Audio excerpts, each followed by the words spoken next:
Colombia is actually wide open for Islam. What they're missing is knowing the Prophet ﷺ. You're quoting Martin Luther King and Nelson Mandela. The only full package throughout history is the Prophet ﷺ. And there's no one who's even close. I met with Sheikh Yasir Qadhi the 27th night of Ramadan. I talk about what I'm thinking, he's talking about what he's thinking, and he's like, let's do it. I'd love to write it with you. And I was like, yes. Assalamu alaikum wa rahmatullahi wa barakatuh, and welcome back to another episode of the Ali Brothers podcast. Today we have a very special edition here in not Istanbul, but in Kuala Lumpur for the second edition of the Prophetic Strategy Summit in Malaysia, and we're hosting a very special guest today in Adnan Jalali, inshallah. So we'll be conversing about a number of topics, including Islam in Colombia, and a specific book that he's co-authored with Sheikh Dr. Yasir Qadhi on prophetic leadership. So, Brother Adnan, jazakallah khair for being part of the podcast. Assalamu alaikum wa rahmatullahi wa barakatuh. Thank you for having me. Barakallahu feek. Thank you for making the time. Just to start off, you could just tell us a bit about yourself and your background, inshallah. Okay. Well, I was born in Karachi, Pakistan, but I moved to the US when I was 3 years old. So I grew up in the US, right. And background as a school teacher, school principal. Then I got into leadership training by way of a mentor by the name of John Maxwell. Kind of brought me into the leadership world.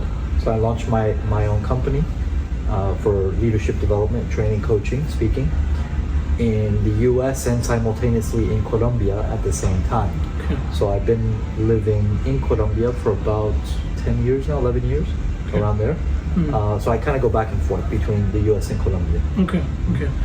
Why Colombia? What was the connection with Colombia? Everyone asks that question. So I'm an avid traveler. Right. Into this is now my 58th country in Malaysia. Alhamdulillah, I'm trying to get to 100. And I went to Colombia just to backpack, just to get to know another country. And I just found a paradise, a little piece of paradise. Such a beautiful place, green mountains as far as you can see, perfect weather. The people are so kind, so polite, and so well-mannered, well-spoken. It's like they have the akhlaq of Muslims, but they're not Muslims. Yeah. And so I just fell in love with the place, I wanted to establish a base there. Okay, mashallah. In terms of Islam in Colombia, what does that look like? It's still in the very early stages. Right. There have been Muslims there for a couple of generations, from Lebanon and Palestine mainly, but they're mainly business people, so they came maybe a generation or two ago, and unfortunately a lot of their kids have kind of blended in, right?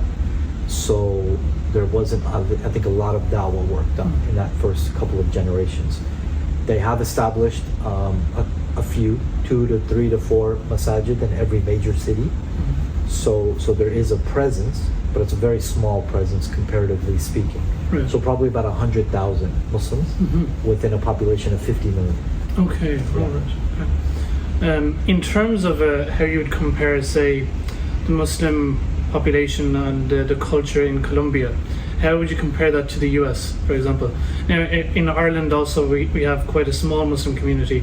It's proportionally larger than Colombia, but I just want to see if there's some lessons that we can take from the situation there, and what issues you might have in the US that you don't have perhaps yet in Colombia, and what lessons we can take from that. Yeah, I mean it's a very big question.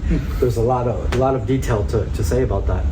One thing to start off with is the Colombian Muslim community reminds me of when I first arrived in Houston, Texas, which was in the early 80s, 1980s.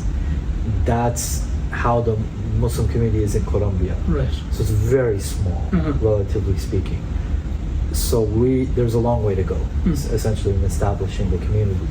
There are masajid, there is some dawah work going on, but all the ancillary stuff that is very common for Muslims in the US. Right. So now we have things like Qalam and Valley Ranch and all these big blossoming communities with businesses, with money, with support, with programming, with halal meat, and all the Muslim infrastructure.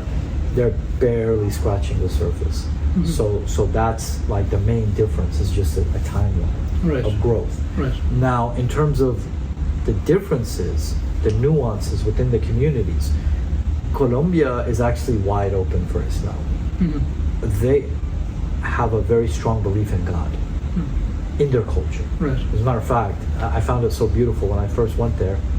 When you ask people, how are you, ¿Cómo estás? They say, bien, gracias a Dios, which means, I'm good, alhamdulillah. Like in their language, without being Muslim, right? Or when they'll talk about doing a project or something, getting something done, they'll say, yeah, you know, I'll lo voy a hacer, right? I'm forgetting the phrase, but con el favor de Dios, like with the support of God, right? Okay. So even in their language, they're connected to God. So in that sense, it's a little bit different than the population in the U.S., where there's a large amount of atheism, there's a large amount of non-religiosity. In Colombia, most people have a connection with Allah. What they're missing is knowing the Prophet ﷺ. Right. And that's what I talked about in my talk a couple days ago. And that to me is very heartbreaking, because you know, without knowing the Prophet ﷺ, you don't really know how to live the day to day, right? You don't know how to manifest Allah's will on this earth, right? So that's a huge difference. Another big difference is you don't have the anti-Islam feeling there. They're open to it. Right. So if they see a muhajjaba, they won't, like in America, they might think, you know, there's tons of images that roll in their heads. The average American, if a white American or general American, non-Muslim American sees a muhajjaba, they have years of programming that kick in. So they automatically see her in a certain light. That doesn't exist in Colombia. In Colombia, they're like, why is she wearing that? Like, that's interesting. She's covering herself when our culture says, show us as much as you can, you know what I'm saying? So it's the exact opposite. So they actually have a lot of respect. I say, wow, why is she's so pretty, why is she covering? Like, that's the sentiment in Colombia. So they're open. They're very open to the idea of Islam versus the US. They have a lot of reprogramming that you have to do, deprogram. Yeah. It's very interesting. Even that's still quite different to Ireland in that sense. In that sense, I'd say Ireland is more similar to the US to some extent compared to Colombia in terms of the atheism and in terms of some of that. A very small amount of the anti-Islam sentiment. It's Ireland, I would say, I haven't been to Colombia, but I would say in Europe, it's probably one of the best examples of live and let live. In Ireland, it's very. It's like that in Colombia. Yeah, it's up to you, as long as you're not causing hassle, you're not causing issues. Do your thing. They say cada quien en lo suyo, like every one of you in your thing. Oh, right. Literally. Yeah. So I think in that sense we're quite similar to Colombia, but that's a real opportunity we have then in Colombia in terms of the connection with God and the not having that judgment in terms of that culture. Yeah. So it's a huge. I tell everyone, and we did a program years ago with Islam in Spanish in Houston called with Mujahid and the brothers there. MashaAllah, Allah bless them in their work. We did a program called The Final Frontier, because Latin America is literally, in terms of da'wah, if you want a high ROI on da'wah, go do da'wah in Latin America, because that's the final frontier. If there is a concerted, organized, financially backed effort, long-term effort, most of Latin America can become Muslim, and that's actually the dream of Muhammad Idrisi from Sevilla, from Spain, from Seville. He has an institute, Al-Andalus, that he created to train Muslim leaders who have a good depth of knowledge of Islam, but also know how to lead in Seville. And that's his dream, is that in 50 years, the majority of Latin America, can be Muslim. So that, there's a ton of potential there. Very interesting.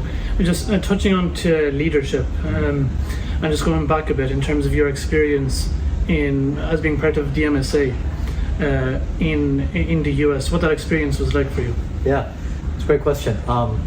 When I got to college when I was still 17, and there were no Muslims at the university. It was like 4 of us. Two of them my twin sisters. And when there was a guy who just landed from Pakistan, you know? So I mean, his English was still, you know, whatever, but beautiful guy. Right. So he's actually my brother-in-law now. Oh, so He married one of the twins. And you see that a lot in MSAs. To be honest with you, that's actually a beautiful role that the MSA plays. Is it connects young brothers and young sisters, and you know, you see so many marriages come out of MSA connections. It's a beautiful thing. People who hate on that are really small-minded. Anyway, so we established the MSA, and by default, I had to like be the leader, you know, because back then we had a less understanding of Islam. Yeah. So my sisters were like, "No, we're women. We can't be the president. So you be the president." And then I think we found a couple of other foreign students that, you know, that were kind of Muslim, so they would join us in the Jummah. So I had to start giving khutbah. And I didn't even know anything about Islam, let alone how to give a khutbah. So I'm reading like books on how to give a khutbah. There was no internet back then. We didn't have cell phones.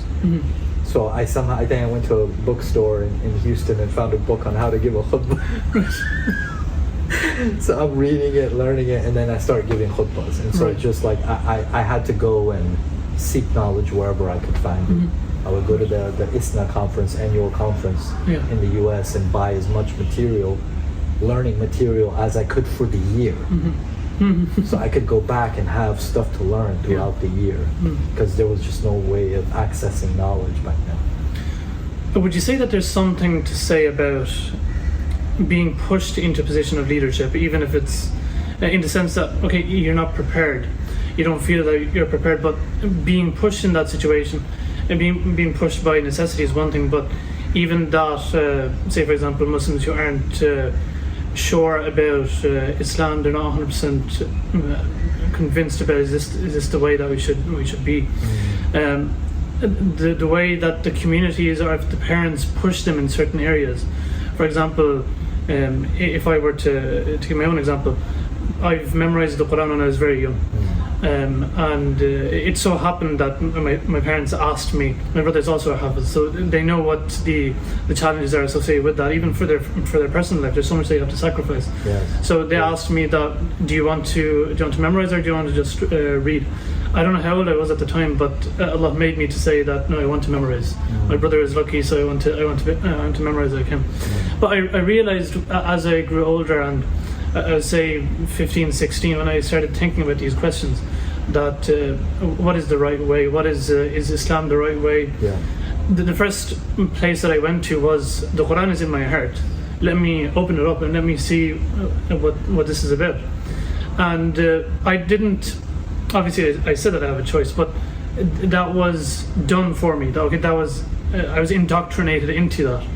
So what would you say about the idea of being pushed or forced into a position, and the benefit that can come out of that, even if you don't make a conscious decision, is this the right way, should I go this way, if that makes sense? Sure, yeah, no, it's a great question. I think being forced into leadership is how most great leaders start as leaders. The people who actively seek positions in leadership usually are not the best leaders.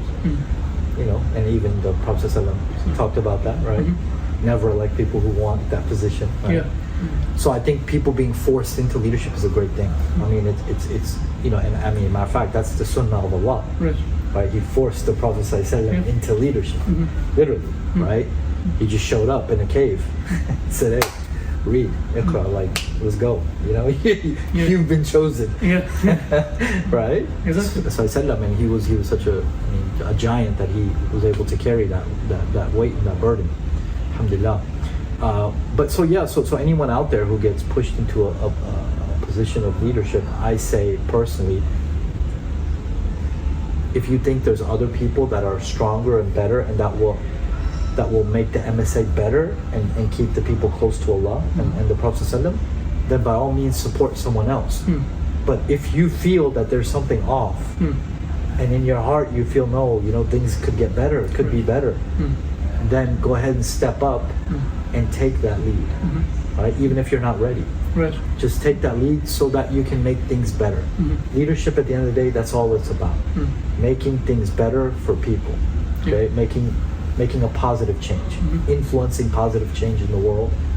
At the bottom line, that's what leaders do, right? So if you're motivated by that, not the position or the the chair or the I get to put on my resume that I was the president of so and so, right? Because now apparently that's a good thing. Back then it was like, no, you don't want to put on your resume that you were president of the embassy. You know? Funny how things have alhamdulillah, in a good way. So yeah, I would encourage them to step up, learn as you go along. You know, you're never ready. You know, you'll never do enough to think you're ready. Just jump in. You know, I always say, jump off the cliff and build your wings on the way down. Okay. Yeah. SubhanAllah. Funny enough, I was the president of the MSA in Trinity College where I was studying. But the point I wanted to make was, as you're saying that you're never ready, also at that age, you're going to make mistakes. You're going to make mistakes. But one thing I was saying to the committee as I was leaving was that from my perspective, you're kids, you're going to make mistakes. The idea is that take from people who are in that position before, take from the elders, and try to do your best in that situation. See, that's the difference between your generation and my generation. My generation, we literally had like, okay, who do we ask advice from? They didn't really exist.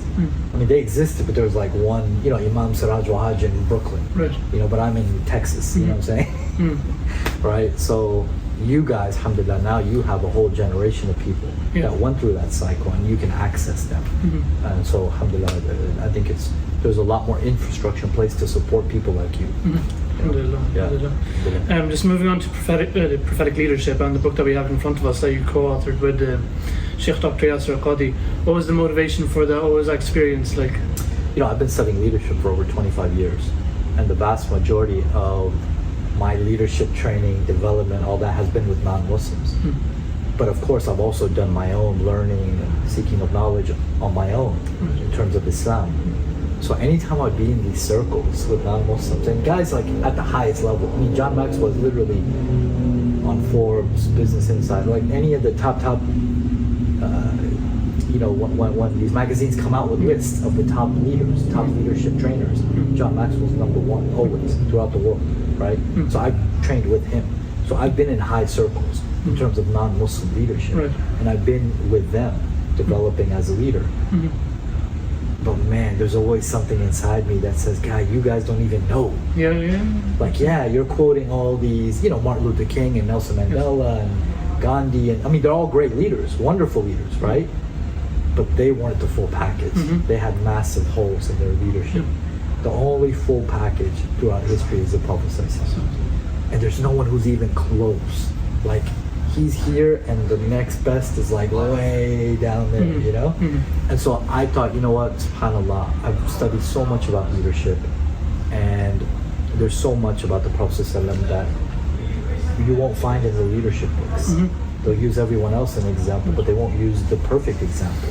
So I said, no, you know what, let's write a book about the leadership of the Prophet ﷺ, and actually compare him to others, to show that we have 40 different tips or points in the book, and we have every single one has a story from the life of the Prophet ﷺ.